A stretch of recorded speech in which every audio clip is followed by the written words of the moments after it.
Dr. Wallach is going to explain to you tonight not only about cardiac myopathy, but many other things. I pray that you listen closely and carefully, because what you're going to hear may save your life or the life of your loved one. Dr. Wallach in 1991 was nominated for the Nobel Prize. He's had many, many fabulous things in his life.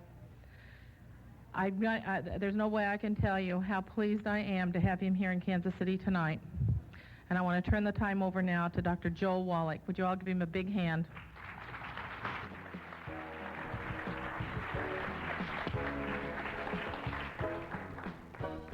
Well, I'm certainly glad you're here. How many of you grew up on a farm or still work a farm or have anything to do with livestock? Well, I'll tell you what, you're my kind of people, because I grew up on a farm in West St. Louis County back in the 50s, and we started out with beef calves, and if you raise livestock, the only way you can make money is if you raise a lot of your own feed, for those of you who don't have that experience. And so we raised our own corn, and we raised our own soybeans and our own hay, and we had a truck come out from the mill, and this truck would come out from the mill, and it would grind up the corn and the soybeans and the hay, and then we would add sacks of vitamins, minerals, trace minerals, and we'd make pellets out of it, and this is what we would feed the calves. In 6 months' time, we'd ship them to market to be slaughtered, or we'd save back some of the best ones for ourselves. We'd knock them in the head and eat them, put it bluntly. And it always fascinated me as a teenager that we did that for those calves, and in 6 months ship them off to be slaughtered, or we'd eat them.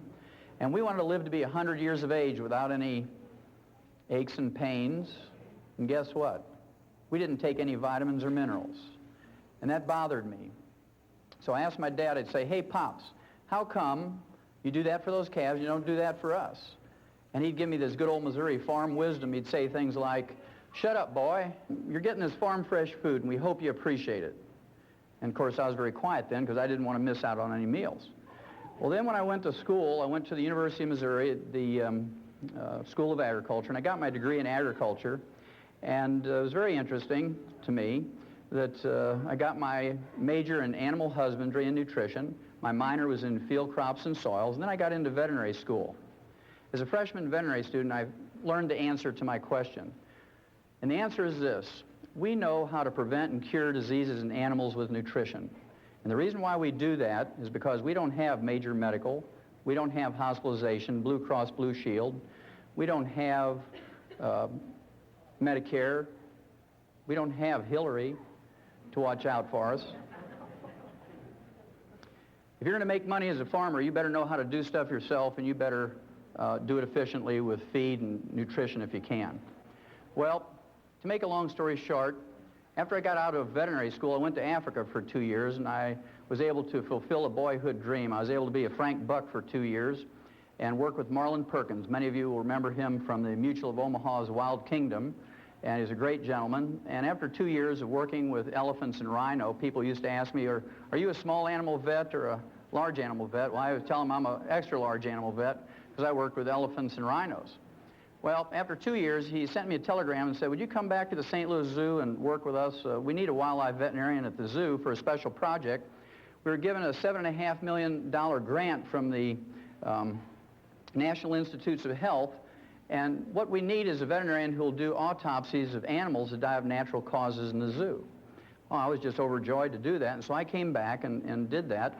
And, of course, I not only did autopsies for animals that died in the St. Louis Zoo, but the Brookfield Zoo in Chicago, the Bronx Zoo in New York, the National Zoo, the LA Zoo, and so forth. And my job, again, was to do autopsies of animals that died of natural causes in the zoo and look for a species of animals that was ultra-sensitive to pollution.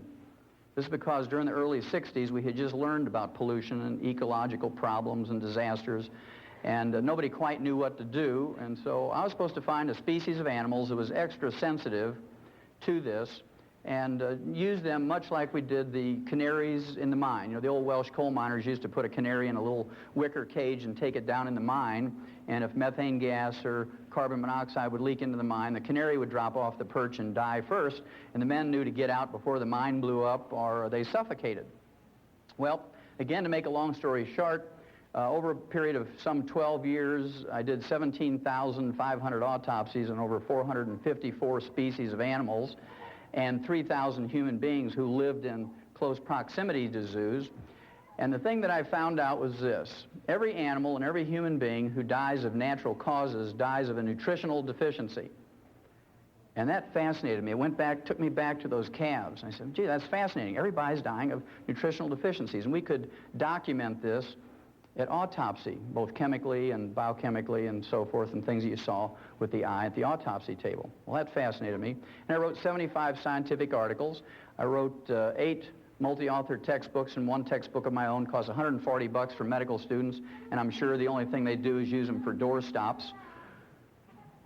And it couldn't get anybody excited. I was on 2020. I was on 1,700 newspapers.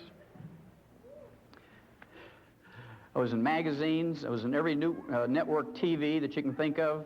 And guess what? Couldn't get anybody excited back in the 60s about nutrition.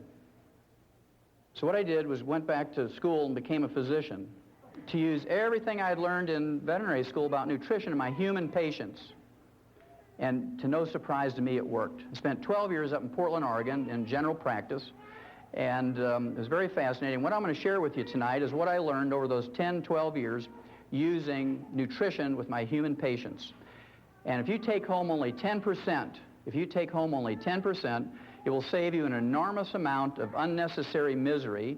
It will save you a gob of money, and those of you in Missouri know what that means. A gob means a lot. And it will save you, and in fact, it will add on many healthful years to your life, okay? It'll add many healthful years to your life. Well, you can't do this.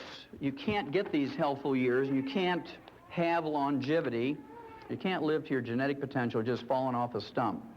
You have to do some things. And the first thing I have to do is convince you that it is worth doing these things. Now, I'm going to start out by convincing you that the genetic potential for human beings is 120 to 140 years, our genetic potential for longevity. Okay, 120 to 140 years. There's no less than 5 cultures whose people live to be 120 to 140. Starts out in the Tibetans in western China. These people were popularized back in 1934 by James Hilton. He wrote a book called The Lost Horizon. Many of you will remember reading that. It was a Pulitzer Prize-winning book way back then. And they did a movie of that in 1937. It's a very long movie, about 3 hours. You can get it from any Blockbuster video, and I would encourage you to get it and look at it when you have 3 hours. It's a great movie. And the oldest living person that has some documentation, I'm sure there's a certain amount of exaggeration in there, but there is some documentation, was a fellow, a Dr. Li, L-I, from China along this Tibetan border. And this fellow, when he was 150 years old, quote unquote, received a big certificate from the Imperial Chinese government. He was born in 1677. 150 years later, he was given a certificate by the Imperial Chinese government for being 150 years. And then when he got to be 200 years, they sent him another, 50 years later, they sent him another certificate. And supposedly he died at age 256. And as people of that nature, he was written up in the New York Times in 1933 when he died, and the London Times. And so this is fairly well documented. But he may have only been 200 years old. I don't know if he was 256. But this is the person that led James Hilton to write that story. Then, there's in 1967 or 68, there was a remake of that movie. It was a color version. If you haven't seen that, it was called Shangri-La. I'd urge you to see that. Then in eastern Pakistan, there's a group of people called the Hunzas, and these people are very famous for longevity, 120 to 140. And if you've been in alternative health for any length of time, you've heard their name at least. Then in what is now Western Russia, it used to be the Soviet Union, the Russian Georgians were made famous during the 70s by Dannon yogurt. You remember the old Crimea War veterans, they'd get their uniform on, they'd hold a saber up, and they would get a cup of Dannon yogurt and smile a lot, and you're supposed to make the mental leap that it was the Dannon yogurt that made them live to be 120. Then just south of them, the Armenians, the Abkhazians, and the Azerbaijanis are famous, at least in the Soviet Union. They were studied for some 60 years because they routinely lived to be 120 to 140. In fact, in 1973, the January issue of the National Geographic, 1973 January National Geographic, did a special article on people who lived to be 100. and are older. And they featured these people, and there's a great pictorial article. You know, National Geographic is very good about coming out with pictures. And 3 of these dozens of pictures that were in that article, I remember one of them was a lady who was 136 years old. She was sitting in a wicker chair with a big Cuban cigar in one hand and an 8-ounce glass of vodka in the other, and she was partying. She was having a good time. She was not in a nursing home, all slouched over and you know, ready to have somebody take another $2,500 out of her checking account. She was enjoying herself at 136. Then there was a semicircle of couples, boy, girl, boy, girl, boy, girl, and they were celebrating their 100th and 115th and 120th wedding anniversaries. Then the third picture that I remember is a gentleman who is picking tea leaves up at the timberline in the Caucasus Mountains in Armenia, and he was listening to one of these little transistor radios back then, and according to his birth records and baptismal records, his military records, and the birth records of his children, the National Geographic said that he was 167 years of age and the oldest living person at that time. Well, in the Western Hemisphere, the Vilcabamba Indians in Ecuador are very famous. They live in the Andes. And then in southeastern Peru, my favorites, the Titicacas, I just like them because I like the name. They're sort of east of the Machu Picchu, the old community. The Titicacas live around Lake Titicaca. And of course, they're very famous for living to be 120 to 140. Well, in May 11th, just about a month ago, the oldest living American at this time and documented through the Guinness World Book of Records was Margaret Skeet. She was from Radford, Virginia. She died at age 115, and she died of a nutritional deficiency. You can tell that from her obituary. She died of the complications of a fall. What did she die from? Osteoporosis. Very good.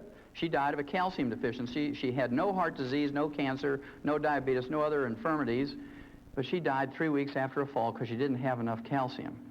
Very interesting. Also, her daughter said that she had a craving for sweets until she died, and that's a disease called pica.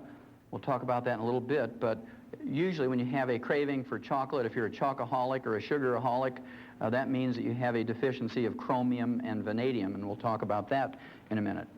Then in a third world country, in Niger, in Africa, a chief by the name of Bauer, at age 126, was eulogized by one of his wives, so I assume it was plural, it had many wives, and she was bragging about him at his death at age 126. He was still in possession of all his own teeth. Okay, so you assume that other faculties are working too. Then here's a gentleman from Syria at age 133. He died in July of 1993, and he was in the Guinness World Book of Records, not because he was 133. There's been many people live longer than that. Not because he remarried for the 4th time at age 80, but because he fathered 9 children after the age of 80. And this meant if you add up 9 months for each child and a year for breastfeeding for each one and a year between each one of the children, he was still fathering children after age of 100, and that's what got him into the Guinness World Book of Records. So there's still hope for you fellas. Then those of you who like science, in November of 1993, those 6 Biosphereans came out of that dome in Arizona. They were in there for 2 years, 3 couples, and they were supposed to eat the perfect food and recycle the atmosphere and grow their own food and whatnot and have no pollution in their water or air or food. And when they came out, they were examined by medical gerontologists from UCLA, University of California at Los Angeles, and they put all this information, their physical and their blood work and so forth, into the medical computers at UCLA. And the medical computer said that, and projected that they could live to be 165 years old if they continued to do what they were doing. So all of that just says to you that there's a possibility you can live to be 120 to 140. And when I grew up on the farm, we could grow 200 bushels of corn per acre, and with all the labor and all the fertilizer and everything else you did, you could make a profit if you grew 200 bushels per acre. But if you only got 100 bushels per acre and put out that same effort and the same fertilizer cost, you'd lose money. And so I want you to think about it. The average lifespan for an American today is 75.5. The average lifespan for an MD or a doctor is 58. You want to gain 20 years statistically, just don't go to medical school. If you want to live to be 120 to 140, there's only 2 basic things. It's real simple, 2 things to remember. Number 1, you have to avoid the pitfalls. You have to not step on the landmines, I call it. And those of you in the military, you know what that means. You do something stupid like step on one of those things, you kill yourself wastefully or unnecessarily. And of course, if you play Russian roulette or smoke excessively or drink excessively or wear a black sweatsuit and run down the middle of the highway at 2 o'clock in the morning, you're going to get struck by a car. All of those things are foolhardy, but it's amazing how many tens of thousands of people die in America from doing those stupid things every year.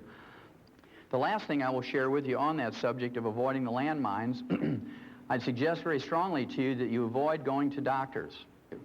And I'm going to back up that statement, which is a pretty strong statement, with a statement from Ralph Nader's group in January of 1993, just about a year and a half ago, January 13th. He put out a news release based on a 3-year study on the causes of death in American hospitals, and it was a 1,500-page report, this 3-year study, and I'm not going to waste your time or mine by going over the whole thing word for word, but the bottom line says a lot. The bottom line says a lot. And here it is, quote, this is from Ralph Nader now. He's a consumer advocate, for those of you who don't know him, who watches out for us. Quote, 300,000 Americans are killed each year in hospitals alone as a result of medical negligence, unquote. I'm going to read that figure again because it's a huge figure. Quote, 300,000 Americans are killed each year in hospitals alone as a result of medical negligence, unquote. Now, he didn't say slipped away quietly out of neglect in a corner somewhere while they're waiting for an x-ray. He used the word killed. When you use the word killed, that means there was a procedure the doctor was doing went wrong somehow. That means that they gave them a wrong prescription. They put a decimal point in the wrong spot and gave them an incorrect dosage. These people were killed. 300,000.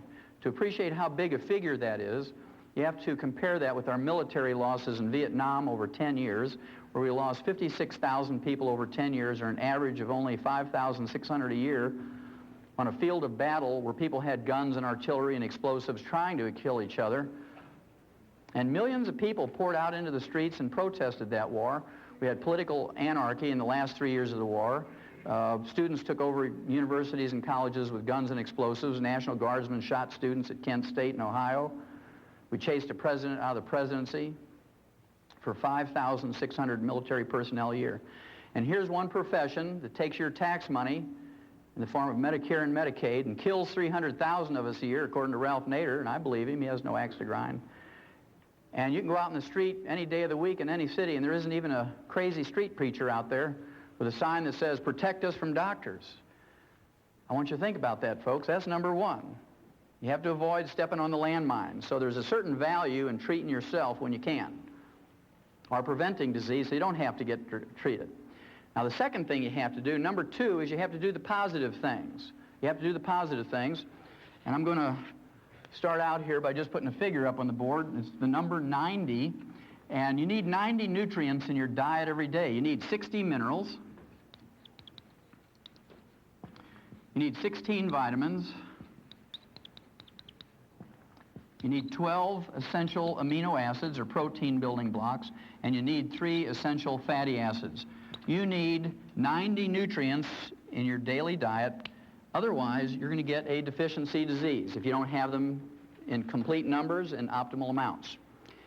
Well, I can tell you that I was one of those nerds back when I was in college. I had a clipboard. We didn't have computers back then, so I had a clipboard, and I was one of those funny guys with glasses and would walk up and down in the student union there in Columbia and say, "Do you take vitamins and minerals?" I was still fascinated by that, and of course people would kind of look at you crazy and say, "Well, yeah, I take vitamin E." And I'd wait for them to come up with the other 89, and they didn't. They just, "Oh, I take vitamin E." Well, today if you ask people, "Do you take food supplements?" they say, "Oh, yeah, I take Tums." Because that's what, they hear all the time.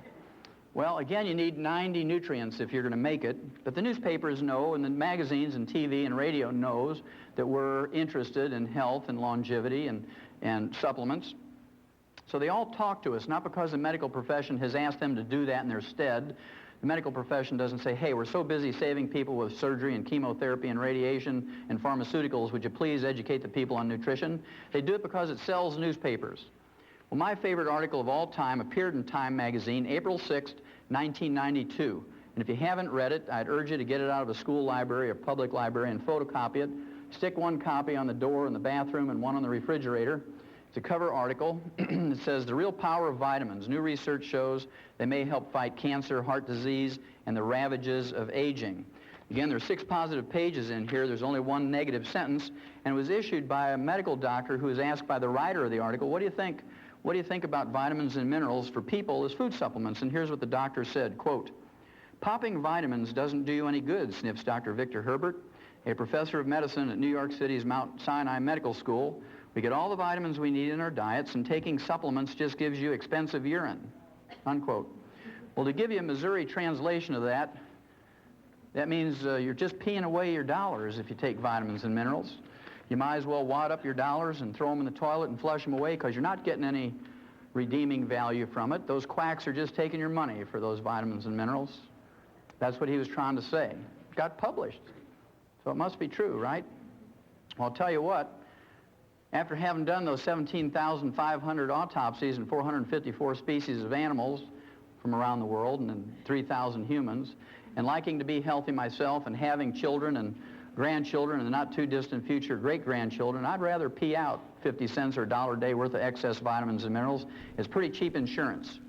Because if you don't invest in yourself to the tune of $1 a day for vitamins and minerals, guess what?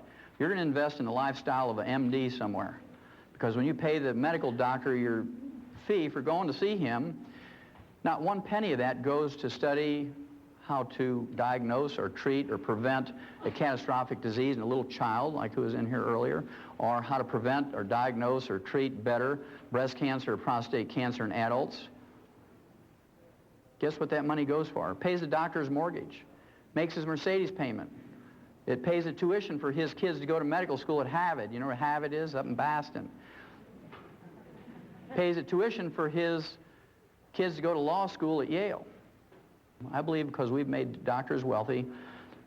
Between 1776 and the Second World War, the U.S. government spent $80 million on health care and health care research and studies.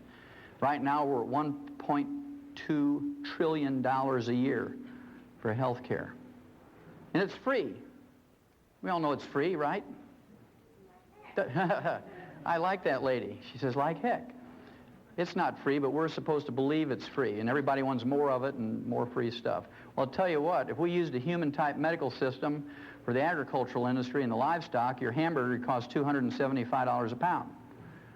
On the other hand, if you use the agricultural health system that we use in animals for humans, your monthly insurance premiums for a family of 5 would be $10 a month. You take your choice. Well, I believe, since we've made them wealthy through insurance programs and government subsidies, I believe they owe us something. I believe they owe us at least as much as the industries do, according to, for instance, recall notices. This was started, of course, I don't know, 25 years ago when Ralph Nader learned that the Ford Motor Company had made a Pinto car with a rear-end gas tank that would blow up when you got hit from behind at 20 miles an hour, fry everybody in the car. And when people complained to Ford Motor Company, they said, well, you're just dumb for getting in a car accident. We're not going to pay you for that. Well, Ralph Nader says, no, it's a faulty design. So he went to a federal court, and the judge agreed with him, and through a court order, forced Ford Motor Company to send everybody a recall notice with a registered letter, bring that car in, and they'll fix it for nothing. But they kill 300,000 a year, and nobody protests as long as we get ours free. And that scares me, that attitude.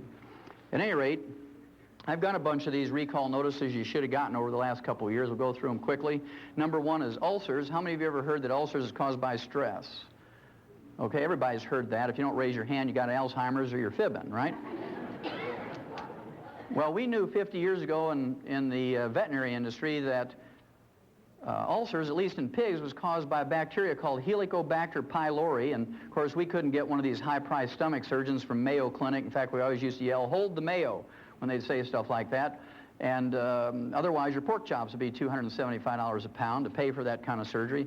And we learned that with a trace mineral called bismuth and the tetracycline antibiotic that we could prevent and cure those stomach ulcers in pigs without surgery. And so that's what we did. It cost $5 to cure a pig of stomach ulcers with bismuth, the trace mineral, and tetracycline. Well, the National Institutes of Health now, not the National Enquirer, but the National Institutes of Health came out in February of this year, February 1994, and said ulcers are caused by a bacteria called Helicobacter pylori, not stress. and they can be cured. They actually use the cure word in this news release. Medical researchers never do that. They always say, shows promising results or may be beneficial. They use the cure word, National Institutes of Health, and they say can be cured with a combination of the trace mineral bismuth and tetracycline. Well, for those of you who don't know what bismuth comes in, you can get it from any grocery store or drugstore. It's pink, about $2.95 for an 8-ounce bottle, and it's called Pepto-Bismol. So a teaspoon a day full of Pepto-Bismol and some aurimycin calf scour pellets, you can take care of ulcers. Now you have your choice, whether you're going to treat your own for $5 or go get whittled on. That's your choice. Then what's the number 2 cause of death in Americans? Terrible disease called cancer, right? Now when doctors get information on cancer, you'd think they'd photocopy that, and when they send you that bill, they should send you some photocopies of this stuff. Well, in September of 1993, the National Cancer Institute, not the National Enquirer, but the National Cancer Institute, and the Harvard Medical School up in Boston did a study on cancer patients, and they came out and they said an anti-cancer diet was found. Well, at any rate, they picked China to do this study because in one province, Henan province in China, they have the highest rate of cancer in the whole world. They took 29,000 people for 5 years in this study, and what they did was give them different vitamins and minerals at double the recommended daily allowance for Americans. Now that's a trivial amount. For instance, they use vitamin C for one group, and of course the RDA, or recommended daily allowance for vitamin C, is 60 milligrams. Double that's going to be 120 milligrams. You can't go into a health food store and find a vitamin C tablet or capsule for less than 500 milligrams for an adult. And of course, Linus Pauling, the gentleman with 2 Nobel Prizes, says if you want to prevent and treat cancer with vitamin C, you got to use 10,000 milligrams a day. Well, all the doctors who used to argue with him back 35 years ago are all dead. And today, Linus Pauling's still 94, and he works 14 hours a day, 7 days a week on his ranch in the Big Sur in California and teaches at the University of California, San Francisco. So you have to make up your choice whether you're going to listen to the dead doctors or Linus Pauling. Your choice. Okay, vitamin C, double the RDA, nothing happened. Vitamin A, double the RDA, nothing happened. Zinc, riboflavin, the trace mineral molybdenum, niacin, nothing happened. In one group, they got a major benefit. In this group, they got 3 nutrients at one time. They got vitamin E, they got beta-carotene, and the trace mineral selenium. Those 3 were at double the RDA. And if you get a 0.5% benefit in any nutritional or pharmaceutical experiment, you've made a major improvement in humanity's life. And so these articles get published. So I want you to remember that statistic. 0.5% is major benefit. Well, in this group that received the vitamin E, beta-carotene, and selenium for 5 years, deaths from all causes were reduced by 9%. Almost 10 out of every 100 or 1 out of every 10 who were going to die in that 5 years from any cause survived. Then cancers, all cancers, 13% survived who would have died without those 3 nutrients. So 13 out of 100 lived who would have died. And then the type of cancer that was most prevalent in Henan province, stomach and esophageal cancer, 21% lived who would have died. 21 out of 100 lived. Now to me those are significant numbers, and your physician, for the number 2 cause of death in America, should have sent every one of you a photocopy of that, at least giving you information. Even if he didn't want to give you the advice, give you the information, let you make up your own mind. Well, here's one I think is funny on one hand, and on the other side it tells you the attitude of physicians. This has to do with arthritis. It was in September 24th, 1993 that it was released. Again, it was from the Harvard Medical School and the Boston VA Hospital. How many of you in here have ever been to a VA hospital? Anybody in this room? Okay, good. Well, you know, the people who've been to a VA hospital, you have 2 opportunities to give your life for your country. Once on the field of battle, and the other's in the VA hospital, right? Well, at any rate, the title of the release was Chicken Protein Halts the Swelling and Pain of Arthritis in a Patient Trial. And what they did, they took people who failed to respond in any way to medical treatment for arthritis. These people got gold shots, methotrexate, they got aspirin, prednisone, cortisone, everything else you can think of, physical therapy, and the only thing left for them was joint replacement surgery. Okay, now before Harvard Medical School, the VA hospital was going to give it to them, they said, look, we're looking for some people who are willing to suffer for 90 more days, just 3 months, because we want to try something, a short-term experiment, and they got 29 volunteers. And what they did for those 29 volunteers who failed to respond in any way to medical treatment for arthritis was they gave them a heaping teaspoonful of ground-up dried chicken cartilage in their orange juice every morning. just a heaping teaspoon of ground up chicken cartilage. And in 10 days, according to Harvard Medical School, all the pain and inflammation was gone. These are people who didn't respond in any way to medical treatment. In 30 days, they could open up a new pickle jar that had never been opened. And in 90 days, 3 months, they had maximum return of function. Now, here's the funny part. The funny part comes by a statement of the guy who was the director of that study from Harvard Medical School, and here's what he said, quote, listen to the words, they're very important, quote, after 3 months, it was clear that the drug was beneficial, unquote. Because it worked, chicken cartilage had become a drug. You can see he's thinking about patent numbers, and his eyes are rolling around with $300 a capsule, 20 patients, and you can just see him calculating, right? That means if you go to Kentucky Fried Chicken and you buy a bucket of chicken, throw away the skin and the meat and eat the ends off the bones, you're practicing medicine without a license. And if you go to a Kentucky Fried Chicken in the middle of the night, in the dark of the night, and you go to their dumpster and you root through there and you collect 2 5-gallon feed buckets full of chicken bones, and you take them home with a hammer and you pound off the ends of those bones and dry your own cartilage in the microwave, you know, you're manufacturing a pharmaceutical, and the FDA is going to put you in jail. Well, if that's a little messy for you, and you don't want to pay those lawyer fees, you can go into any grocery store and get some Knox gelatin. Women know about Knox gelatin because it's good for your fingernails and your hair and your skin. It has the raw materials for chicken cartilage, has the raw material for your cartilage, because it's made out of beef cartilage and beef tendon. And if you take 2 of those little half-ounce envelopes a day in your orange juice, and you take it with an ounce per 100 pounds of body weight of colloidal minerals, next time I come by here in 3 months, you're going to run up on this stage and hug me and kiss me if you got arthritis. How many of you have ever heard of Alzheimer's disease? Everybody's heard about it today. 50 years ago, when I was a little kid, there was no such thing as Alzheimer's disease. It's a new disease, one of those things that just sort of happened. Now it's a major disease. 1 out of every 2 people who reach age 70 get Alzheimer's disease. Pretty scary. Well, we learned 50 years ago in the animal industry how to prevent and cure in the early stages Alzheimer's disease in livestock. Can you imagine how much a farmer would lose if the pigs were all laying there scratching their heads saying, why am I here? Where is the feed box? Because if they're not gaining a couple of pounds a day, you're losing money, right? So we learned in the agricultural industry how to prevent and in the early stages cure Alzheimer's disease. And we do it with high doses of vitamin E and low intakes of vegetable oil. And you say, Wallach, that's crazy. High doses of vitamin E. Well, you should have got a recall notice from your doctor in July of 1992 because the University of California, I mean, we're talking about a sophisticated research medical school here. University of California, San Diego came out and said, vitamin E eases memory loss in Alzheimer's victims. Now, they're only 50 years behind on that from veterinary medicine, so you might be safer going to a veterinarian. Then how many of you in this room ever had a kidney stone? Anybody in here ever get that, kidney stone? Okay, I see a few in here. What's the first thing a doctor told you to give up nutritionally when you got your kidney stone? Give up calcium. No dairy. No dairy. None of those vitamin mineral things with calcium in them because they have the stupid, naive, ignorant belief. That's pretty intense. They have the stupid, ignorant, naive belief that the calcium in your kidney stone comes from the calcium you eat, when in fact it comes from your own bones. When you have a raging calcium deficiency, a raging osteoporosis, then you get kidney stones. We learned 1,000 years ago in writing in the agricultural industry, if you wanted to prevent kidney stones in livestock, you better give them more calcium. You better give them more magnesium and more boron. Now, the reason is, of course, bulls and rams, male cattle and sheep have special anatomy. When they get a kidney stone, they die. They call it water belly. They die. When you and I get a kidney stone, we just wish we were dead.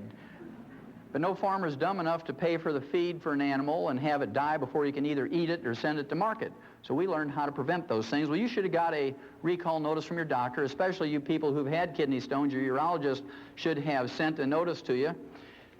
This was about 15 months ago, March of 1993. It says, calcium limits kidney stone risk, and this is from the Harvard Medical School up in Boston, by the way. In a study that turns conventional medical wisdom on its head, researchers have found that people whose diets are rich in calcium run a reduced risk of developing kidney stones. In a study of more than 45,000 people who were ranked into 5 categories, the group that had the most calcium had no kidney stones. So it took them 1,000 years to catch up. Now, about 5 years ago, when I started out on this crusade and started lecturing to people all across America, and I'm in one time zone and the next and all over, I knew I was going to get crazy out there doing this. Last year I was on the road 300 days out of the year, 300 out of 365 days. And so I decided I needed to have a hobby that I could take with me. Every time I get a little wacko, I could go in my room and do this hobby and I'd be okay. You know, it'd be kind of like having a little piece of home with me wherever I went. And I wanted to have a hobby that would help other people. I didn't want to collect baseball cards because I like football, and I didn't want to do just crossword puzzles because good mental exercise, but wouldn't help anybody else. And I couldn't take my compost pile. I like to garden, and the hotels don't like that, you know. So I decided I was going to collect obituaries of doctors and lawyers.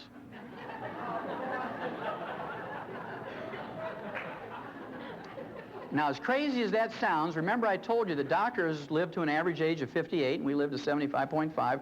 And here's a group of people, professionals, who pontificate to you and tell you, well, this is what you need to do. You need to give up salt and no caffeine, and you need to not eat butter and eat margarine and do all these crazy things.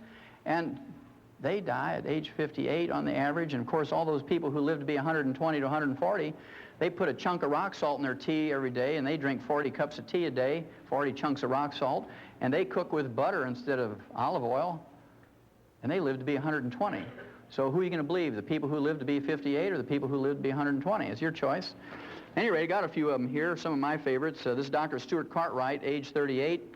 He dropped dead in his home. He was a family practitioner of a ruptured aneurysm. That's a ballooning of an artery that's a weakened artery because of the fragmenting or the brittle condition of the elastic fibers in arteries. Just like when you hit a chuck hole with your car tire and you break the cords in there and you get a balloon. He dropped dead like he was pole-axed, okay, right in his home from a ruptured aortic aneurysm. Now, we learned in 57, aneurysms are caused by a copper deficiency. We had a pilot project, 250,000 turkeys, and we made complete food pellets where you put all the 90 nutrients in there. And in the first 13 weeks, fully half of those turkeys died. 125,000 of them. Farmers were out there every morning picking them up by the bushel basket. They took them to the state diagnostic labs and they were autopsied, and they found out that they all had died from a ruptured aortic aneurysm. So they doubled the amount of copper in there, and the next year they tried to raise 500,000 turkeys, and they didn't lose a single turkey from a ruptured aortic aneurysm. And they ran that experiment in mice and rats and rabbits and dogs and cats and calves and sheep and pigs and whatnot, and guess what? They found out that there's a whole series of diseases that are caused by a copper deficiency. Gray hair is the first sign. When you start getting gray hair, regardless of your age, you got a copper deficiency. You get skin wrinkles because the elastic fibers in your skin are going. Those little crow's feet around your eyes and facial and body skin wrinkles. You look like you're a little prune drying up. Okay? Then, of course, there's the varicose veins. Varicose veins. That's caused by an elastic fiber breakdown. Then, of course, parts of your body begin to sag. Under your arms, your breasts, your bellies, your legs, all this stuff starts sagging. And you can go to a cosmetic surgeon or plastic surgeon if you want, but it's a lot cheaper and a lot more effective and a lot safer if you just take some copper. Okay, well, Dr. Cartwright may have had a medical degree, but he didn't have expensive urine, so he died of something that even a turkey wouldn't die from. Then here's one. This fellow, he was a doctor's doctor, Dr. Martin Carter. He almost made it. He died at age 57. He got his medical degree from Harvard Medical School and his PhD in medicine from Yale. And of course, he was autopsied by the best because he was a doctor's doctor. He said, quote, "The cause of death was a ruptured aortic aneurysm," said Dr. Jules Hirsch of the Rockefeller University Hospital, unquote. What did he die from? Copper deficiency. See, he didn't have expensive urine either. Then here's an attorney. She was so famous, she was from Detroit, age 44, Ellen Joyce Alter. She was in the New York Times obituary. She made the big time. And, of course, she probably had steel buns because she belonged to one of those private health clubs. All these gals want steel buns, you know, doing their little exercises. But she didn't have expensive urine because she died of a ruptured cerebral aneurysm. When they don't do an autopsy, the symptoms could be called a stroke or subdural hemorrhage, but very frequently they're caused by a ruptured aneurysm, which is a copper deficiency. She didn't have expensive urine. How many of you here have ever heard of a guy by the name of Stuart Berger? Stuart Berger, he wrote 5 best-selling books on health and diets and nutrition. He got his medical degree from Tufts Medical School, which is a very fine medical school in Boston, not too far away from Harvard Medical School. And the books he wrote included The Southampton Diet for Weight Loss. He wrote Forever Young, 20 Years Younger in 20 Weeks, and How to Be Your Own Nutritionist. And he died at age 40. How'd you like to follow his dietary practices? He died at age 40 of cardiomyopathy, which is a selenium deficiency. The same cause as white muscle disease or stiff lamb disease, and any farmer can go to a feed store and get selenium pellets or selenium injections, things like Selatoc and Bozy and so forth. And Dr. Stuart Berger, a guy who wrote 5 best-selling books on nutrition, died of a nutritional deficiency. He didn't have expensive urine. Now, you can totally prevent cardiomyopathy for 10 cents a day. And if we don't do it, we're malignant dumb, I like to call it. You're malignant dumb if you don't take in 10 cents a day worth of selenium. It's a waste of your life. That's one of those landmines you can avoid. The medical treatment of choice for cardiomyopathy is a heart transplant. Costs $750,000. I want you to think about that. They get the heart free from a donor. They get the blood free for the surgery from the relatives. They use $2.50 worth of suture material, and they charge us $750,000 for that procedure. Now, 6 months ago in LA, when they had the earthquake, they were putting people in jail for 60 and 90 days for price gouging, for selling these terrified people a gallon of water for $4. They put them in jail for price gouging for selling them a gallon of water for $4.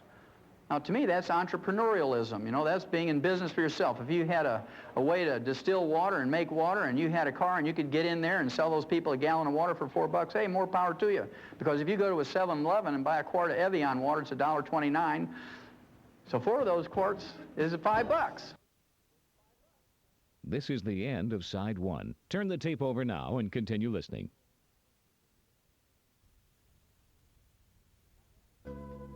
Kind of interesting, isn't it? They said it was price gouging because those people were terrified. Well, talk about a person who needs a new heart. They're terrified. $750,000, we should put those doctors in jail. But we bow to them because, oh, that's high-tech medicine. Out of 270 million people in America, you save about 50 a year. Is that cost-effective? I don't think so. I don't think so. At any rate, Dr. Stuart Berger didn't have expensive urine. Now, here's the last one, and many of you may know this woman. Her name was Dr. Gail Clark. She was age 47. She was the chief cardiologist of the West St. Louis County group of hospitals. She was the chief cardiologist for the St. Mary's Hospital, St. Mary's Health Center in Richmond Heights in St. Louis County. She was age 47. Guess what she died from? Heart attack, a cardiomyopathy heart attack. You can just see her walking down the hall. She's got the stethoscope around her neck. You know, this is their little status symbol. Got my stethoscope around my neck. Back when I was in school, they folded it up very bravely and put it in their pocket. Boom! She falls down. She has a heart attack right in the hall. And, of course, the nurses scoop her up and put her on a gurney, and they call the technicians and another doctor, code 3, code blue, whatever it is, and they whip her into the room. And you can hear them. Let's say you're a cardiac patient. You're laying there. You're all hooked up to the monitors and the IVs, and you hear them say, okay, tear her clothes off. Okay, stand back. Didn't work. Turn it up. Stand back. And then you hear that terrible sound when you know that the treatment didn't work. The flat line when you know the heart is gone. And everybody walks out of the room dejected, and you say, nurse, what happened next door? And she says, well, your cardiologist, you know, the chief cardiologist of this hospital, age 47, Dr. Gail Clark, just died of a cardiomyopathy heart attack. But you can see all the patients, they're holding their gowns. And they're running out of that hospital, leaving their watches and their shoes and their checkbooks and everything and their plastic credit cards because they don't want to get what Dr. Gail Clark got. To me, the Reader's Digest is a magazine that never says anything negative or bad about anybody or any group. It's the sweetest little magazine that ever was. The September 1993 issue features an article that says, can you trust your doctor? It lists 12 ways that doctors scam your money. Now, I'll let you read 11 of them yourself. I'll give you the worst one.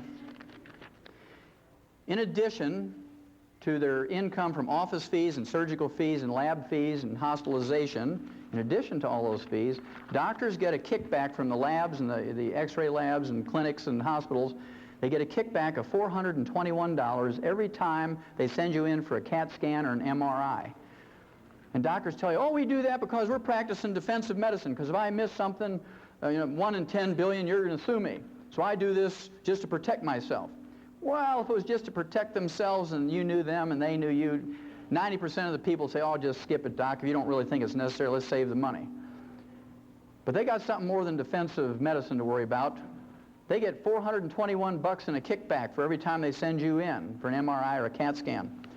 Well, when I practiced for 12 years up in Portland, somebody come to me with a terrible headache, never had one, I'd just walk up to them and tap them on the sinuses, and if they'd collapse to their knees, I know they had a sinus headache. Oh, doc, why'd you do that? Well, I just wanted, that's a cheap lab test, Then if they had, thank you, if they had blood dripping out of their nose, I'd take a $35 x-ray to see if they had a cancer in there. $35 and a free lab test, as opposed to $421. If I wanted to make that $421, I'd have been a good thief. What I'd have done, I'd have built a chute right into that CAT scan machine, because I knew how to build chutes living on a farm. And I'd have gone out in the street and I'd have got every homeless person, I'd line them up in them chutes, and I'd put soup and a Big Mac at the end of that tube, and I'd say, I'm going to buy you a $1.50 dinner. I'm a good guy. I'm going to buy you a $1.50 dinner. You just got to go through this chute, go through that tube, and you get your sandwich and your soup. Man, they'd be flowing through there, maybe 100 a day. I could start adding some things up. It'd be a lot of fun. At any rate, the average doctor gets $228,660 a year in CAT scan kickbacks. $250,000 a year. In any other industry, if you do that, politicians, lawyers, businessmen, stockbrokers, they get put in jail. But doctors, it's okay, because insurance pays for it. Hillary will pay for it. We don't mind if they steal. It's blind. It's free. Well, remember I told you I was going to tell you about pica. Pica is a funny disease, P-I-C-A. I'm not talking about the type style that you see in typewriters and computers, but pica is a disease that farmers know about. In horses, it's called cribbing, when they chew on the feed bunk, the wooden feed bunk. You better give them some minerals, otherwise they're going to eat that feed bunk. Also, in cattle, dairy cattle especially, where they're losing lots of minerals through their milk all the time, intensive milking, you'll see them picking up big rocks in the creek and chewing on them, or they'll chew on barbed wire, or maybe you'll see them walking down through a path with a deer bone in their mouth or something, or a shingle. That's called pica. And a good farmer or husbandryman knows you better give them some minerals, otherwise they're going to eat the barn or something. In human beings, we see this at funny times. Pregnant women are notorious for pica. In the middle of the night, they'll elbow their husband and say, hey, you better get up, I want some pickles and ice cream. They're craving minerals because that fetus is pulling minerals out of their body, and they need some more minerals. And so it's recognized as a craving for things like sweets and salt and so forth. We see this in pregnant women. I used to have people come to my practice and they say, Doc, do I need to go see a shrink? I said, why is that? Well, I wake up in the middle of the night and I go outside with a spoon and I eat dirt. And no, that's okay. Just make sure it's clean dirt. Then they say, my kid sits there with a kitty litter box between his legs and he has a spoon and he's eating that stuff out of the kitty litter box. And then in housing projects, little kids will eat lead paint off the walls and they get lead poisoning, get learning disabilities and bone problems and anemia. And we're good, so we spend $5 million to scrape the lead paint off of there and repaint it with latex paint. And all we have to do is give those kids 10 cents a day worth of minerals. It'd be better for them and save us $5 million. It's your tax money. And if we allow them to throw them away, those dollars, it's kind of interesting. At any rate, if you have a selenium deficiency and you don't want to wait until you get cardiomyopathy and drop dead from a heart attack to recognize it, if you look on your hands and look in the mirror in your face, if you have liver spots or age spots, and I see quite a few from here, you have an early selenium deficiency. That's called free radical damage. And fortunately for you, if you recognize that, and you start taking in some colloidal selenium, in 4 to 6 months, those will all go away. You'll reverse that in 4 to 6 months. And when they go away on the outside, they're going away on the inside, in your brain and your heart and your liver and your kidneys. Then if you have low blood sugar, how many in this room have low blood sugar? Anybody in here have low blood sugar? Okay, about 10%. How many of you have ever seen a hyperactive kid who gets on sugar? Okay, about everybody in the room. People who have sugar problems are like alcoholics. There's good ones and bad ones. You know, the good alcoholics are one, when they get 2 drinks, they just go off in a corner and go to sleep, right? Same way with somebody with low blood sugar. They eat a big meal or they eat a piece of pie, 3 hours later, they clunk out and go to sleep. Then there's bad alcoholics. They're the one that gets 2 drinks in them and they get violent and raged and they want to fight everybody. They punch holes in the wall, and, you know, big brave fellows, and they kick their wife and kick the dog and take the chainsaw and cut their neighbor's tree down and all these wild things and drive reckless down the roads and kill people. Those are the bad drunks. Well, people who have blood sugar problems, there's bad blood sugar people too. They get a little crazy. Okay, I don't know how many of you remember the Twinkie defense, right? Remember when somebody murdered 2 people? And he claimed he ate a Twinkie 3 hours before he murdered them, so they let him off because he got temporarily insane every time he ate sugar. Now, don't any of you try that. Well, chromium and vanadium deficiency will result in these sugar problems. Low blood sugar, and if you let it go on for any length of time, you develop diabetes, chromium and vanadium. Then a tin deficiency, the early symptoms of a tin deficiency are male pattern baldness. I see a lot of tin deficiency in this room. Yes. And if you let it go on for any length of time, you get deafness. Then there's a boron deficiency, and you gals should know about boron because it helps you keep the calcium you take in your bones so you don't get osteoporosis. Boron. Also, it helps you make estrogen. It helps you fellas make testosterone. If you don't take in enough boron, you ladies are going to suffer miserably going through menopause. Okay, you're going to have all those terrible symptoms. You fellas don't get enough boron, can't make testosterone, you won't know whether to lead or follow on the dance floor. You're going to be confused. She's saying he's got a boron deficiency. Then in laboratory, I should tell you too, we said this on the show today, those of you may not have heard it, some of you didn't hear the whole show. The first symptoms of a zinc deficiency is you lose your sense of smell and your taste. You say, oh, you know, food just doesn't taste good anymore, and you don't have a cold or anything like that, and you say, your wife says, well, aren't you excited about dinner? I spent the whole day in the kitchen cooking dinner. He says, well, I didn't smell anything when I walked in. You know he's got a zinc deficiency. Well, in laboratory animals, there's some 7 rare earths. These rare earths are trace minerals you need in lesser amounts than you need trace minerals, and they actually double the lifespan of laboratory animals. They've not been proven in humans yet, but I'm not going to wait 500 years for doctors to approve it. They're still arguing over vitamin C and calcium, right? So I'm just going to do it. Didn't kill any laboratory animals, it just doubles their life, and it's not a drug. These rare earths are called lanthanum, praseodymium, neodymium, samarium, europium, ytterbium, and thulium. There must be a reason why they're named after Old Testament cities. Well, remember I told you we needed 90 nutrients, we need 60 minerals, we need 16 vitamins, 12 essential amino acids, and 3 essential fatty acids. And of course, we're lucky in that plants as a group can make most vitamins, amino acids, and fatty acids. Plants can do that because they just take carbon out of the air and make carbon chains to make vitamins, amino acids, and fatty acids. But you have to eat 15 to 25 different plants a day in the right combinations to make this happen. Theoretically, it's possible, but most Americans don't do it. The average American thinks if they eat some potato buds out of a Betty Crocker box, they're eating a vegetable. Okay, so you got to be careful what you're considering a vegetable. Then, of course, people want to do right by their doctor, and they eat low-fat turkey breasts, and they put a half a jar of mayonnaise on there, and they put it between 2 slices of Wonder styrofoam bread. Remember that stuff you can insulate your house with and put in your shoes when you get a hole in the shoe? I remember when I was a kid 50 years ago, it was a lot of fun because we have Wonder Bread. We didn't have TVs back then on the farm. We didn't even have dryers that went round and round, so the only thing you could do in the wintertime was sit in the kitchen and wonder at a loaf of Wonder Bread. And it had the blue and red and green, yellow balloons on there. And if you read the label as many times as I do, you know it said things like, helps build bodies at 12 ways. Then about 15 years later, the FDA made them change it to help build your body 8 ways. Now if you go to the store and look at Wonder Bread wrappers, it just says Wonder Bread. So it kind of gives you a clue.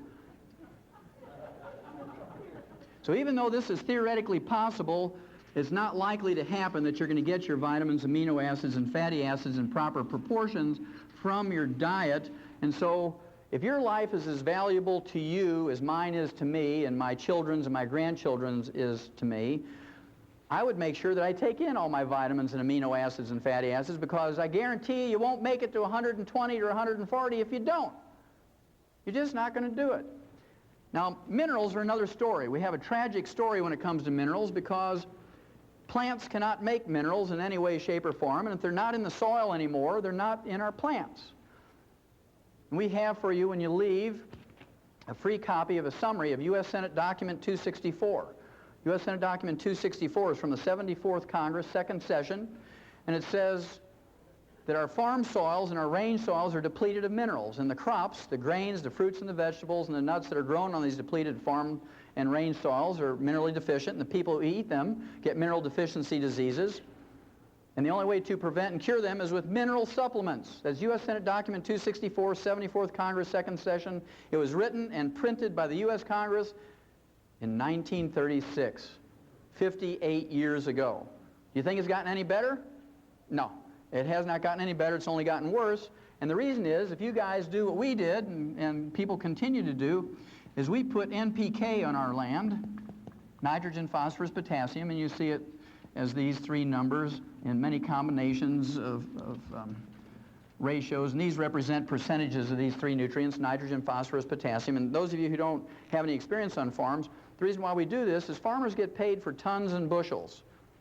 There's no subsidy that encourages people to put 60 minerals back in the soil. You get paid for tons and bushels, and for 40 bucks an acre, you can get the maximum yield in tons and bushels.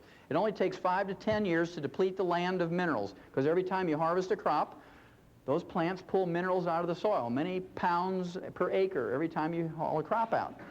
So soon those minerals are gone.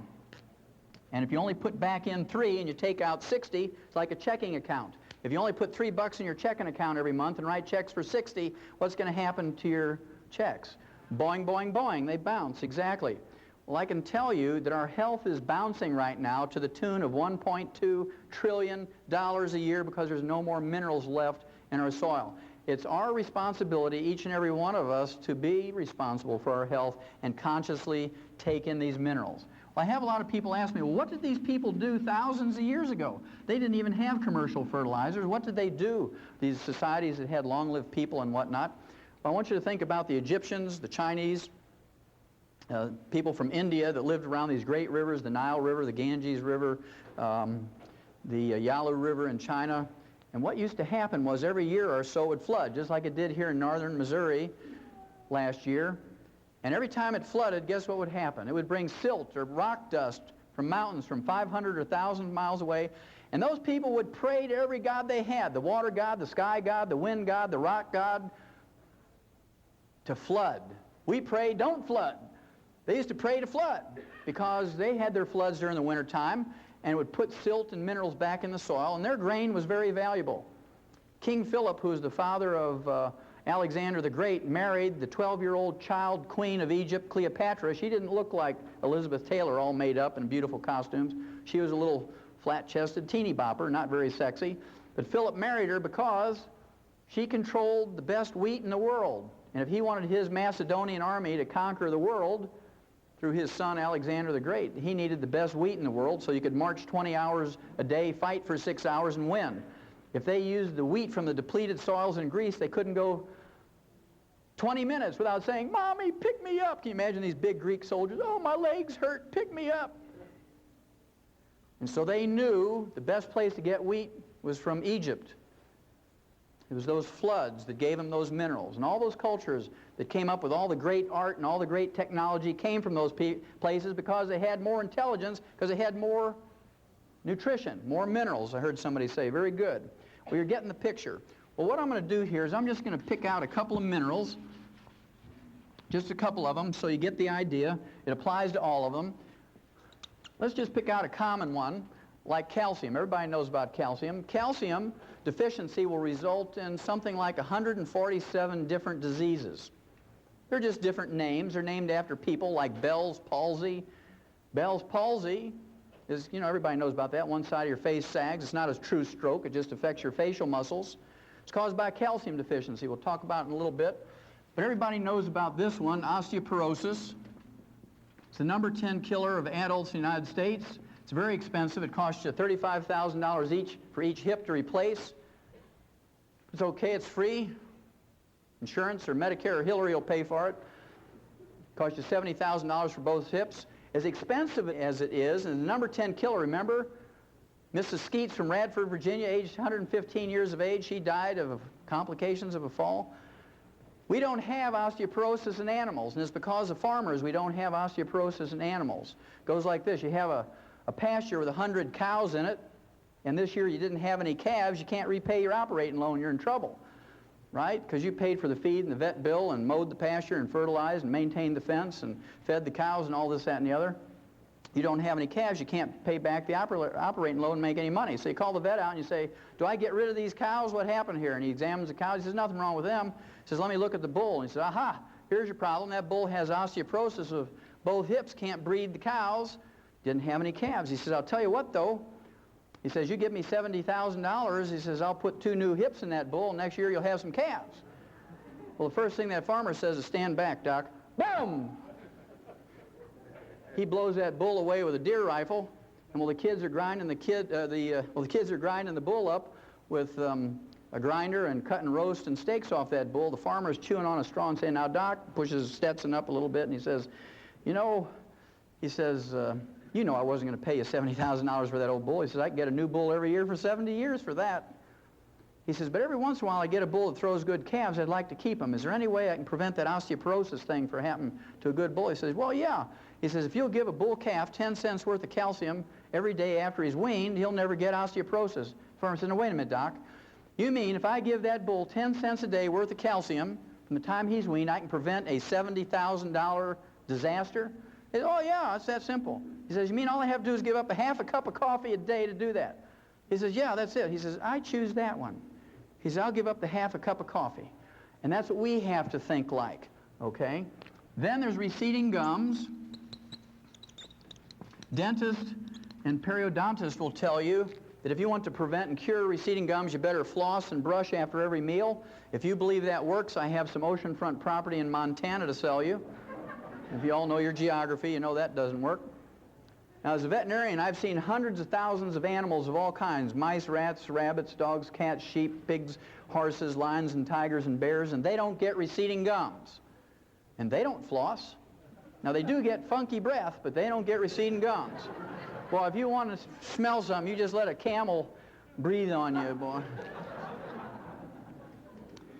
Well, the reason we don't have receding gums in livestock is because we've dealt with the osteoporosis problem. Receding gums is not a deficiency of flossing. It's, in fact, osteoporosis of the jaw bones and of the facial bones. So if you have gingivitis or receding gums, you have advanced osteoporosis. Those bones around your teeth are melting away little bit by little bit every day. And if you take your teeth out at night and put them in a glass next to your bed and that fizzy stuff, you have major advanced osteoporosis because all your bone has melted away. Okay? Then there's arthritis. We talked about that a little bit earlier. Remember the chicken cartilage or the Knox gelatin? 85% of all arthritis is caused by osteoporosis of the joint ends of the bones. You're talking about degenerative arthritis, osteoarthritis, sciatica, lumbago, rheumatism, all those sorts of things. They're caused by osteoporosis of the joint ends of the bones. I want you to think about something for a minute. If you don't take a pain reliever or an anti-inflammatory for that arthritis, let's say you get arthritis of the hips, you're going to kind of favor that a little bit, aren't you? You're going to get a cane or a walker or crutches. You're going to favor it, and so you don't put any weight on it. I want you to think about that for just a second, because then I want you to think about driving your tractor in a field, or you're driving a Mercedes down the highway, either one, doesn't matter, whichever you love more. And let's say you didn't put the nut on that oil pan real tight and all the oil drained out. And that light on the dashboard comes on and says, I'm getting hot, you better give me some oil. And that light irritates you. So you stop, you open up the hood, you get your clippers out, you know, your fence clippers, and you clip the wire to that light and you close the hood and you just keep driving. Would you do that to your tractor or your Mercedes? No, you wouldn't. But we take those pain relievers for arthritis and we go out there and square dance and do the Texas two-step and do our 5-mile walks and our aerobics. That pill works real good, Doc, because it killed my pain. And you're just wearing that thing off faster and faster. Then your doctor's really going to get rich because you need joint replacement surgery. Then there's hypertension. This is one of my favorites, so I'll put a star over here. Hypertension is high blood pressure. What's the first nutritional thing that a doctor will tell you to give up nutritionally when you get high blood pressure? Give up salt. Everybody knows that one. That's been ingrained in our head. Well, they must think we're dumber than cows, because what's the first thing you put out for your livestock? It's about that big. A salt block. no farmer is going to be economically viable if you don't put a salt block out for your livestock. They're going to die. Your veterinary bills are going to go crazy.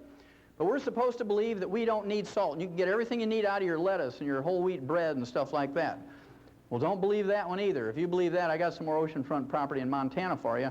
Remember, those long-lived people put a big chunk of rock salt the size of a big black Concord grape in every cup of tea, and they drink about 40 cups of tea a day because they live at high altitudes where it's very dry.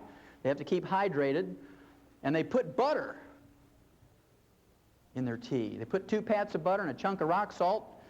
They don't put the pink stuff or the blue stuff or skim milk or, what does he call it, cremora or whatever it is. Okay? Guess what? The doctors who live to be 58 tell you no salt, no butter. And the people who live to be 120, they put in butter and salt. So you got to make some choices. Well, they took $30 million of your tax money, and 2 years ago, after a 20-year study, they came out and said that they took 5,000 people with high blood pressure, they took them off their medication and put them on a reduced salt diet, a restricted salt diet, and they all died. No big surprise, but somebody got a PhD degree and everybody was happy, right? But when they looked at this results, they said that, only 99.7% of the people didn't get any results from that before they died. 0.3% did get some result, dropped their blood pressure 1 point before they died by restricting their salt. So the referees who judged that article said, doesn't matter, you might as well let high blood pressure patients eat salted peanuts and dill pickles and salt their food to taste because it doesn't matter. In fact, worrying about the salt is more stress than taking the salt. Then they had a control group with 5,000 people with high blood pressure, and they doubled their RDA of calcium, and they stopped the experiment in 6 weeks because 85% of them were cured of their high blood pressure just by doubling their calcium intake. Now, they didn't cold turkey stop their high blood pressure medication, but what they did was they went to the doctor and he says, you don't need this medication anymore. What are you doing? I said, well, I'm on this experiment where I double my calcium intake. Anybody get a recall notice from your doctor saying it's okay to salt your food to taste and please do double your calcium intake? Anybody get that? Not a single one. That's very interesting. Then, of course, there's insomnia. That's where you roll around all night and you wake up in the morning, you're more tired when you went to bed. That's insomnia. Of course, doctors have 2 treatments for that. They have Halcyon, which is a sleeping pill, and they have barbiturates. And they kill about 10,000 people a year with overdoses of those things, but that's okay. It's in prescription, and they're watching out for us. And remember George Bush, when he went to Japan, they gave him some Halcyon so he could sleep on the way to Japan because of the time difference. And when he woke up, one of the side effects of Halcyon is nausea and vomiting. I don't know how you say it in Japanese, but it was very dramatic on world TV, right? Not very presidential. Blah! And so I'm sure that's why he lost the election, because he puked over that Japanese ambassador. And then, of course, there's kidney stones. And then there's bone spurs, heel spurs, and calcium deposits. Again, physicians will tell you the first thing to give up nutritionally is calcium and dairy, because they have this foolish belief, the stupid belief, the ignorant belief that the calcium in kidney stones, bone spurs, heel spurs, and calcium deposits come from your diet, when instead it only comes from your bones when you have a raging osteoporosis. And when you get these things, you need more calcium, not less. Then there's cramps and twitches. You wake up in the middle of the night and your foot is all cramped up around your neck and you say, Lord, take me from the knee down. I'm not going to make it till morning. We've all experienced that. That's very common. Then there's PMS, premenstrual syndrome. You know, the emotional and physical stuff. The medical treatment of choice for PMS is what we call a hysterical ectomy. It's been shortened to hysterectomy.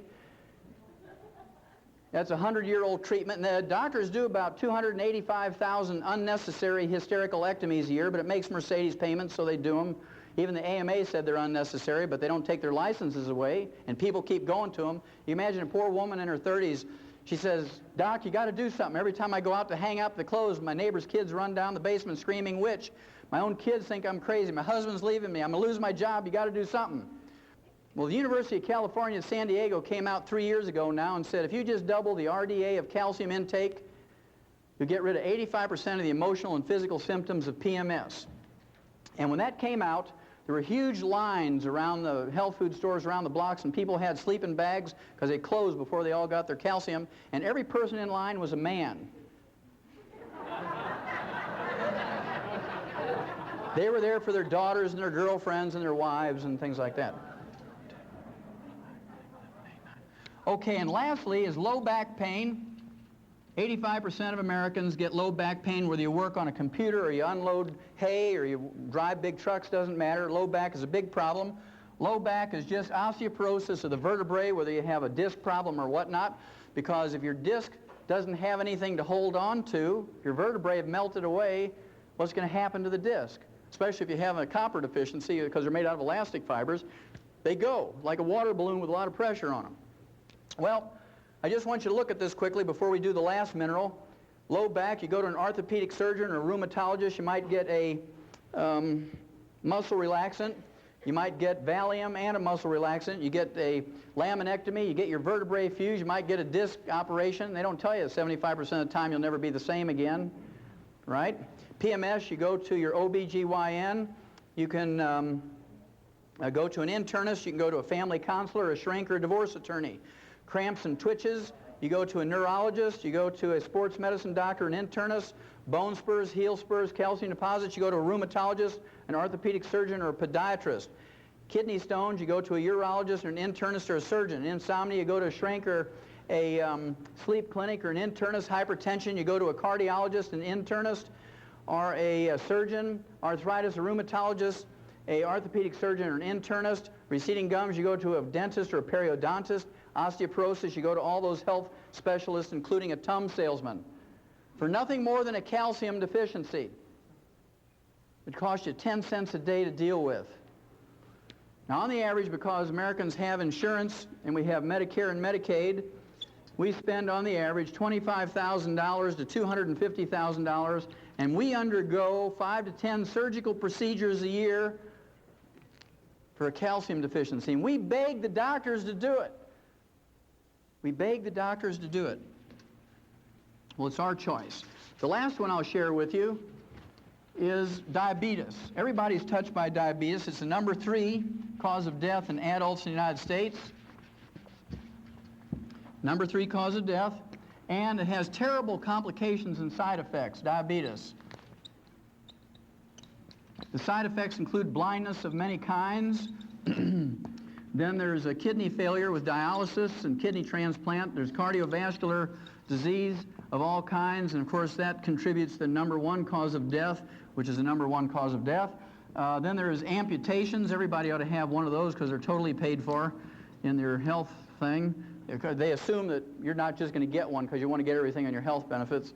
And then you shorten your life because if you have diabetes, on the average, you have a shorter lifespan than someone who doesn't have diabetes. Now, we learned in 1957 in the animal industry that we could prevent and cure diabetes with 2 trace minerals. That's a pretty profound statement, that we could prevent and cure diabetes with 2 trace minerals in 1957 in animals. It was published in Federation Proceedings, which is the official journal of the American Science, the National Institutes of Health. The official monthly journal was August 1957. Well, the 2 trace minerals that you can get to prevent and cure this are chromium and vanadium. Vanadium alone, according to the University of Vancouver, British Columbia Medical School, vanadium alone will replace insulin in adult onset diabetics, which represent 85% of all diabetics. Of course, they can't quit their insulin cold turkey. They've got to gradually wean off of it. It takes 4 to 6 months for most people to slowly wean off of insulin if they're taking in adequate amounts of chromium and vanadium. I've seen it work on hundreds and hundreds of people. Now, to me, this is criminal, because if you write to Hill's packing company that makes Science Diet dog food, they're right over here in Topeka, Kansas. I don't know if I'm pointing west, but that way, okay, they're all saying that way. Topeka, Kansas, they manufacture Science Diet dog food and other Science Diet products, high-tech foods for animals. If you write them and say, how many minerals exactly is in Science Diet for dog food, they'll write you back and say there's 40 minerals. You write Checkerboard Square in St. Louis, Ralston, Purina, and say, just how many minerals are in your rat pellets for laboratory rats? And they'll say there's 28 minerals. I'll give anybody in this room a crisp new $100 bill if you can find me a human infant formula in a grocery store that has more than 11.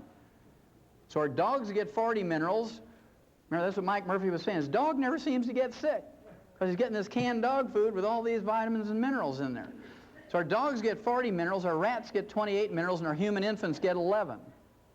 Is that fair? No, that's called fraud.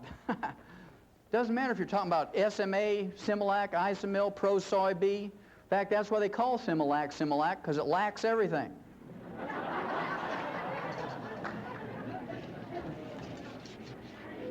Okay, if I've convinced you that you have to consciously take in all the minerals yourself, that you can't depend on your food, and certainly you can't depend on anything that's boxed or packaged or bottled, there's three types of minerals that you have to be concerned about. One is metallic minerals, and metallic minerals are essentially ground up rocks. Metallic minerals are things like oyster shell, egg shell, dolomite, limestone, calcium carbonate, clays of various kinds, Mount Marulanite clay, seabed minerals. They're Tums. They're only 8 to 12% absorbable. When you reach age 35 to 40, it drops down to 3 to 5%. And I have to tell you a story here. Some of you heard this on the show today. I ran into a guy at a meeting like this up at Grand Rapids, Michigan, and this fellow owns a porta potty business. You know, that's that green or blue-colored outhouse. Man, if we'd only had one of those back when I was a kid. We had these ones with splinters, you know, in the wood. At any rate, he said, I see something that describes that in my porta potty business. I said, what's that? He says, well, when we take those things back to the shop to clean them out with a pressure hose, he says, we put a quarter-inch grid underneath them because kids throw rocks and sticks and toys in there, and if we don't put a grid there, it blocks up the sewer system. It costs us thousands of dollars to fix it. He says, every time we clean one of those out, we find hundreds of vitamin tablets. I said, well, how do you know they're vitamin tablets? He says, well, it's really easy. He says, right on the coating it says Theragram M, 1 a day, Centrum. He says, come here. And he takes me out in the back of the shop, and there's this literal mountain of all these vitamin pills he got out of his porta potties. And that's because you can't absorb metallic minerals. If you read the labels on those multiples, they say your iron comes in the form of iron oxide. What is iron oxide? Rust. You might as well just go out to an old railroad track and take your butter knife and scrape some of that rust off and lick it, and you're going to get your iron supplement. Well, that's what they're giving you. Well, I'll show you how bad it is if you take something like calcium lactate, which is a common metallic mineral. Let's say it's a calcium tablet, calcium lactate, 1,000 milligrams. If you take 2 of those, you're not getting 2,000 milligrams of calcium. In fact, I have people all the time say, well, I took lots of calcium, Doc. I hear you on the radio talking about calcium and arthritis, and I took 2,000 milligrams of calcium a day. It didn't help my arthritis. In fact, it got worse. I said, well, what kind of calcium you taking? They said calcium lactate. Well, there's your problem, because only 250 milligrams of that is metallic calcium. So let's say you absorb 10% of that. Then the other 750 milligrams is lactose or milk sugar. So 10% of 250 is 25. So if you take 2 of those tablets, you're not getting 2,000, you're getting 50 milligrams. So to get what you need to take 90 of those tablets a day. You need to take 30 with each meal, and you got 59 more minerals to go. Then there's those people who want to do things naturally. Let's see if you can do anything good with 10 pounds of spinach. And let's be fair, let's see if you can get 1,000 milligrams of magnesium. And I picked magnesium because in green leafy vegetables you have a lot of magnesium because of the chlorophyll, right? It's part of the chlorophyll molecule. And any pound of anything, you got 454 grams. In 10 pounds of spinach, you got 4,540 grams, of which most of that, 97%, is water. And let's say you have 1 gram of chlorophyll in that 10 pounds of spinach. There's 50 milligrams of magnesium. You got to divide that into the 1,000 you want. You get a factor of 20, which you multiply times the 10. You have to eat 200 pounds of spinach. You got 58 more minerals to go. Okay, so you got to be a pretty big person to accomplish all this. Even as big as I am, you can't get it done. So I prefer to supplement rather than do those things. Then, of course, during the 60s, the agricultural industry came up with chelated minerals. Chelated minerals, because farmers aren't dumb enough to pay for $1 of something that goes into an animal's mouth and have 99 cents come out in the manure. So I have to really thank farmers for being that clever. And chelated minerals are just metallic minerals with an amino acid or protein or enzyme wrapped around the metal atom. It increased the absorbability to 40%. Then the health food industry jumped on that right away because it was a major improvement in absorbability of minerals. The most efficient way to absorb minerals is the colloidal form. Colloidal minerals are 98% absorbable, 2.5 times more available than chelated minerals and 10 times more available than metallic minerals. And they're very interesting. They're liquid. They can only be liquid. Can't be pills, powders, or capsules. They're very small particle size, are 7,000 times smaller than a red blood cell, and they're negatively charged. Every particle is negatively charged. Your intestinal lining is positively charged. So you actually have an electrical or magnetic gradient that concentrates these minerals around the lining of your intestine. These three things together give you the 98% absorbability. Now, plants have a very interesting part to play in colloidal minerals.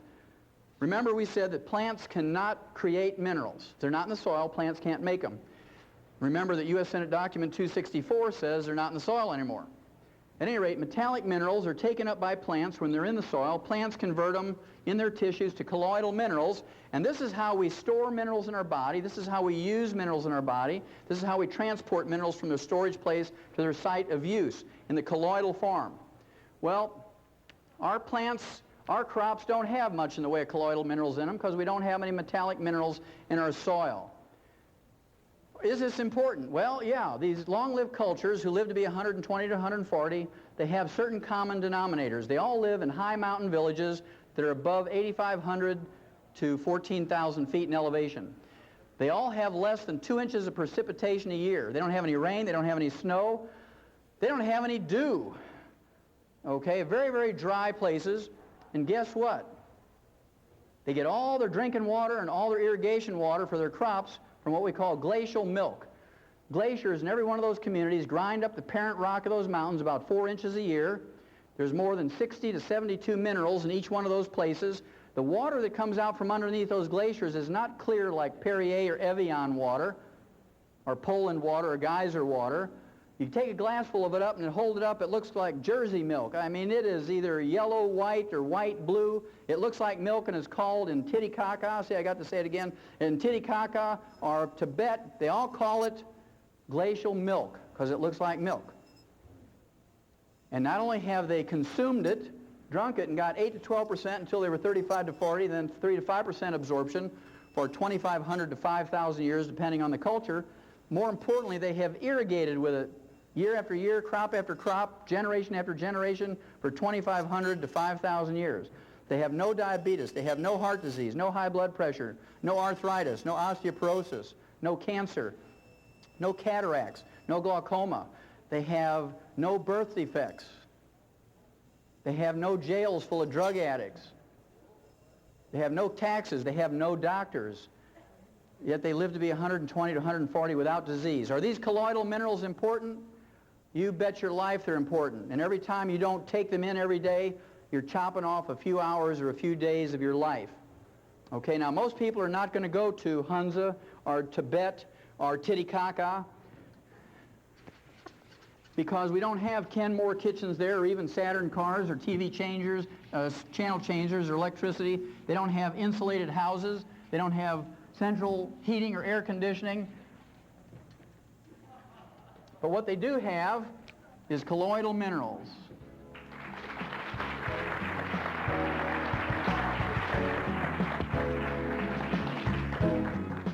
To discover how colloidal minerals can improve your health and promote longevity, contact the person that shared this tape with you.